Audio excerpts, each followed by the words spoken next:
Sir ఆ? Sir వస్తున్నారట sir.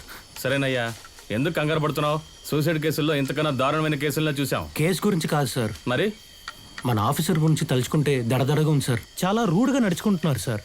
ఎప్పుడు ఎలా బిహేవ్ చేస్తాడని అర్థం కావట్లేదు. పోయిన నెల ఒక అక్యూజ్ సమాధానం చెప్పలేదని వాడిని షూట్ చేసి పడేశాడు. ఎవరు ఏం చేయలేకపోయారు. ఆయనకే మినిస్టర్ అల్లుడు, అందుకే దర్జాగా తిరుగుతున్నాడు. ఏయ్, మీ వాడు వచ్చాడయ్యా, పద పని చూద్దాం.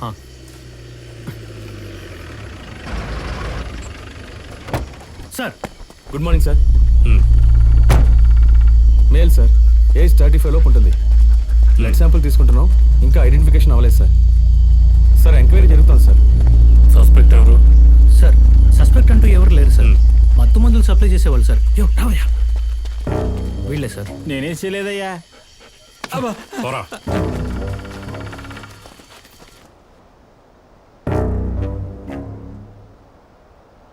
Any crimes? సార్ యాక్సిడెంట్ అయి ఉండొచ్చు, లేదా మర్డర్ అయి ఉండొచ్చు. Animal traces anything? అటువంటివి కనిపించలేదు సార్. స్నిఫర్ డాగ్స్ వెతుకుతూ ఉన్నాయి. ఫారెన్సిక్ డిపార్ట్మెంట్ ఆ పని మీదే ఉన్నారు సార్. ఇది కాక డ్రోన్స్ ద్వారా వెతుకుతున్నాం సార్. ఎందుకు ఈ బిల్డప్? సార్ తల కనిపించట్లేదు సార్.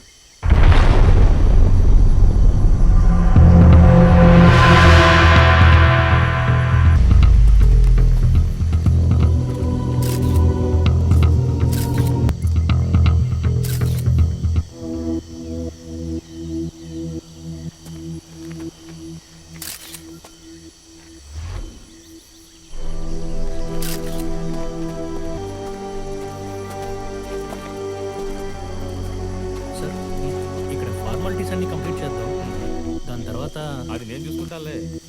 అక్కడ నుంచి బ్లడ్ శాంపిల్స్, నెయిల్స్, ఇంకా స్కిన్ ఇవన్నీ తీసి ఫారెన్సిక్ ల్యాబ్కి పంపించి తర్వాత సార్కి ఇన్ఫార్మ్ చేస్తాను.